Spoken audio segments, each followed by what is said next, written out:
surgery. Oh. It's not a surgery. There's no incisions, there's no cutting. There's just like a tiny needle that goes to the hip, and then they remove the stem cells, and then they separate the blood, I guess, from the stem cells. And then now the stem cells are injected back to the back, the spine. So by day 2, there's nothing. It's almost like going for immunization. There's no nothing. Did it work? Did it change him? Was it a success? For us, the improvement that we can say we've noted is it's almost like someone who woke up from a trance. You know, he feels more aware of his surroundings, and he's interacting with us in a way that we didn't have before. He's also really trying to hold his head. And honestly, I think the only way I can explain it's almost like someone who was asleep and then they've woken up. Because he's more playful, he's more... Would you attribute that to the surgery, to the stem cells, or to therapy? They work hand in hand. Because if you do the stem cell and you don't do therapy, then it won't work. In fact, after you do stem cell, you do intense therapy. So after we did stem cell, we actually still up to now do therapy every single day, Monday to Saturday. So they go, it's the stem cells, the work of the stem cells is to try and repair the damaged cells and replace some of them. So if he was not holding his neck, so you get new cells to go to that place, and then with the therapy, you're able to train. It's almost like you train the brain to do those things again. So the more therapy they do, the more the chances of any improvement. Yeah. Tell me about Nathan. Tall, like really tall for his age. And then I like how he smiles. Like, you know those days when you can come home and he's just makes some noises, and then he has this beautiful laughter. It's so rich. Like when he laughs, you'll see everyone turn, and all of us will make like, oh, like, and try laugh with him. He's very calm. He's a very peaceful person, unless he's sick. When he's sick, he gets on the complete opposite of peaceful, and you'll know. But other than that, he seems like he's always, if he was typical, he would be one of those calm babies, you know, like keeping to himself. He likes laughing and playing. He knows how to kick his leg like a DJ. Like it's like this. Always. And I don't know. Were you scared with baby number 2? Did you take extra precaution, like, this is now CS, I am not going through labor? We went through all those emotions. Given that there's no reason why I couldn't have done natural labor, it was still open and on the table. But there was that deep part in me. I think half my prayers during the pregnancy period were, whatever happens, we have to be okay. Because having had the first as a special child, that hope, you know, the first pregnancy hope, like if you build your fantasy, I'll be rock climbing with my kid. Nini, we didn't have that. I think we're more calm with this one. For whatever happens, it's good. If God wills us to get another kid who needs special care, it will have to be fine. To be heartbreaking, but it will have to be fine. But yes, CS was one of the precautions. I was like, I am not going through labor. In fact, I remember when I got pregnant and I was doing hospital hunting, and you go to hospital and they're trying to show you their facilities. I'm like, I would enter the labor room and break down, like total breakdown in front of an unknowing nurse, and then the nurse would have to console me. And I think they must have been confusing for them, because this is a random woman who's just walked in, and they enter the labor room, and then it's, I can't do this, I can't do this, I can't do this. And eventually, I think emotionally, I just wasn't there. But I liked the CS. Oh, you went through a CS? Yeah, I did. By the end, the gynecologist said I'm too traumatized to go through labor again, which is true, because I don't know if I would have had the courage. You know, when you're being told push, you're like, but he won't come out. If we push again and he doesn't cry, what happens? So with Hannah, it was so nice. Like, you know, it's half. So immediately she was out, she cried. And I cried like a small baby on the table. And the gynecologist was just like, I understand. She's fine. She's fine. Oh, and we thought it was a boy. You didn't go through the ultrasound? No, we did the ultrasound. It said it was a boy.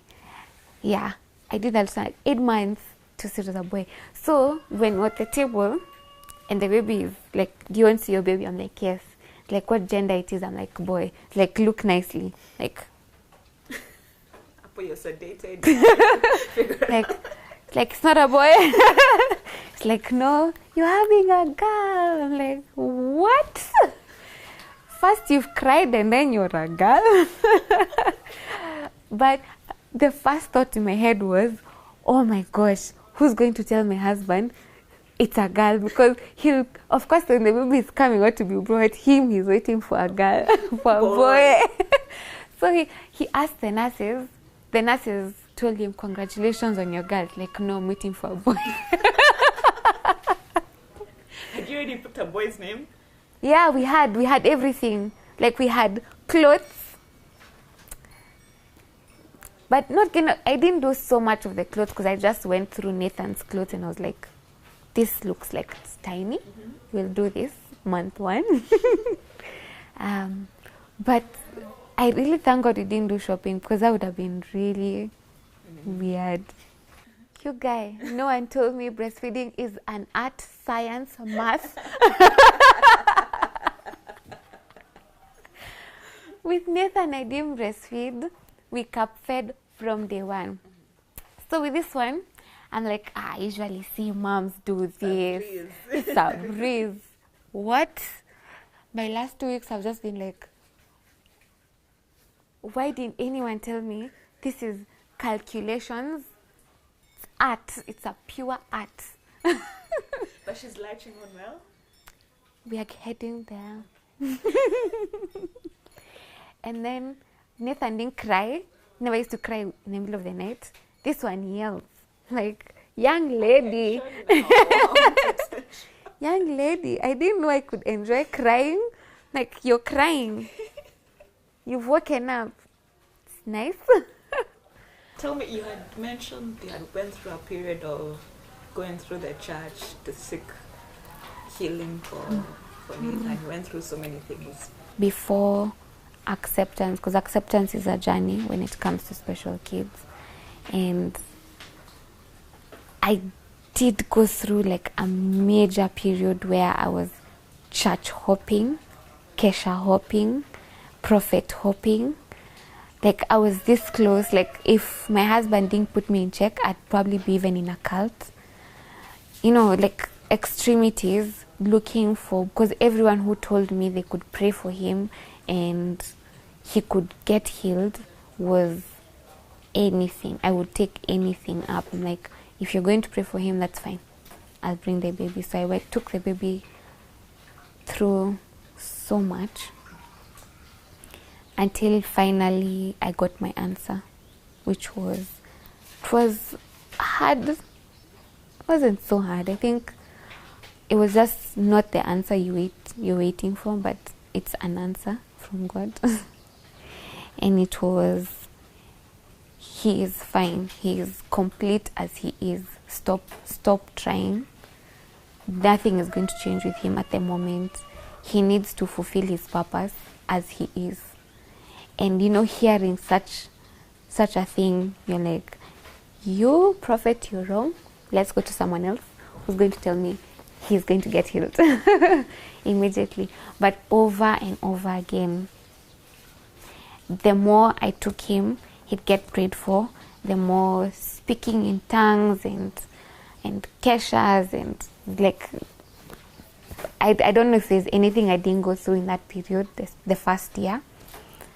And then you finally just... Your husband held your hand all through? Yeah, he's a really, really, like, you know, those lucky... I'm really lucky I have him, because I think about how extreme I usually go, and then having someone to hold your hand and understand that you need to go through that process by yourself, and he's just going to stand there and pick up every single piece that I'm also letting go of. Was nice. Was really nice. Because I remember I'd come from keshas and I'd come from prayer meetings all day, and he would just be okay with it. Given that it's the first year of marriage, and then it's like I don't know, I keep feeling like probably he had one of those periods of, my wife is going crazy, we need to stay here. And yeah. Do you think raising Nathan has changed it, has made you stronger, has made you more appreciative of other people's difficulties or challenges? Yeah, I think I've learned to be more patient. I'm a patient person right now, like extremely patient. I'm more happy, especially after going through the acceptance. I'm happier. I moved from a period where I'd see other people's kids and cry to seeing other people's kids and being happy that they are kids. Like, you know, like I can actually play with other children minus age without breaking down.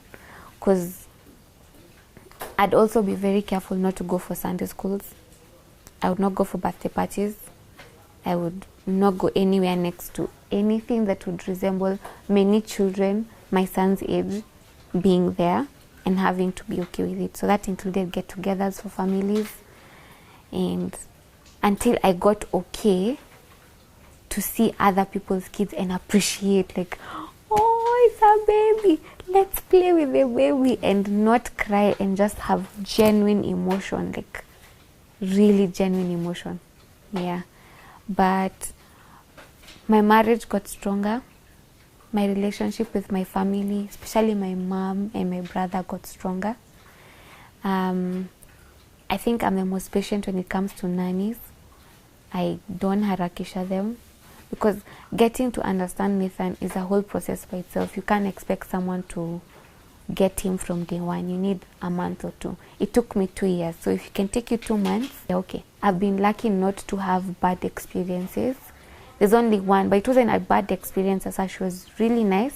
She just didn't know how to read medication, and she wasn't willing to be taught at that point. So that mix up of medications, we ended up in hospital. That was the one lady I just like, you can't stay. You're perfect, but you can't stay. But the others have just been really nice. Like I hear bad nanny stories, I'm like, it's not me. Yeah. What advice would you give to a family that's their child has been diagnosed with CP? What would you tell them? Go through the emotions. It's okay. It's okay to feel sad. It's okay to feel inadequate, especially when, like for my son, he convulses. So when he's convulsing, you kind of just have to stay there and then watch him cry. And you have to be okay with that. There's nothing you can do in that moment for him, but the fact that you're there is okay. Surround yourself with support. If you can get family, friends, anything you get, accept help. Accept help and sleep. And I think the major one is just you need to be okay. You need to accept that it's happening, because the moment you accept is the moment you actually enjoy the journey.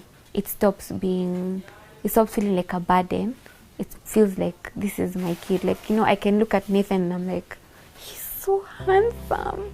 Like, like you see the kid and you stop seeing the condition and you see the child as a child. Because they're children, like typical children. Yeah. Thank you, Joyce. Thank you for sharing your story. Thank you.